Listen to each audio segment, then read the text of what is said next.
Rick Albert here, going back to the weekly videos.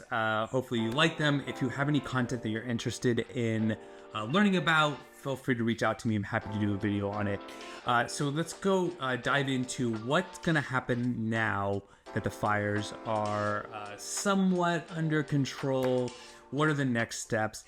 The reality is that it's actually too soon to tell. There's a couple of variables that's going to happen. One is there's going to be a segment of the population where their homes burnt down and they're not going to rebuild. Those are the people, maybe their homes have been paid off. There's no real incentive to go through the headache that could take years to rebuild versus, hey, I was already thinking about retiring, so let me collect a little bit of insurance money. Let me sell off the land to a developer and go move on. There is going to be a small population of those. You're also going to have the population that's like, no, Pacific Palisades was my community. Pasadena was my community. Altadena, Sylmar, these were my community, these were my home. I'm going to come back. So they're the ones that are going to be living in rentals for the next 2, maybe 3 years. And as the home is rebuilt.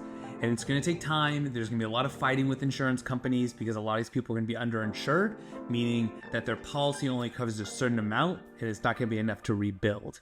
Some of the fights that are going to happen with the city are going to be things like, well, I used to be able to build a 5,000 square foot house.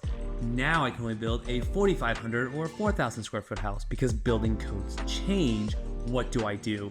And that's a conversation they're going to have with the city because it's like, well, look, my house burnt down. I want the same house that I had because otherwise I'm coming after you for the value difference, right?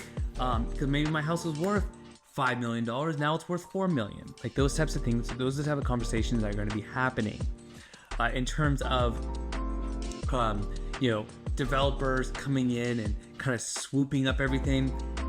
Like I said, there's gonna be a small population of those that might sell. Yeah, developers are your best bet. I don't think it's gonna be as much as people think, but we'll certainly see.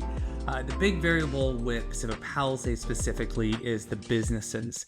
So, for those who've never been to Pacific Palisades, it was one of my favorite neighborhoods. One of the reasons why I loved it is that it felt like a close-knit community. They had everything there. You really just had, you had PCH to get in and out, but you really only had Sunset. It was its own world. So the question is, how many of those local businesses, restaurants, is the village coming back? Knowing Rick Caruso, probably will.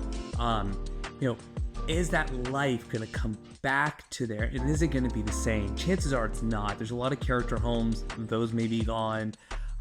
Going into Altadena, Pasadena, there were homes built in the 1800s. The feeling of these neighborhoods are going to change. It's very unfortunate because there was a lot of character built into these communities. So we'll see what's going on there. I'd love to get your thoughts. Again, a lot of it's up in the air. As we know more, we'll report on it. Go ahead and comment below. If you need any resources at all, please feel free to reach out. Happy to help where I can. You have a safe and great rest of your day.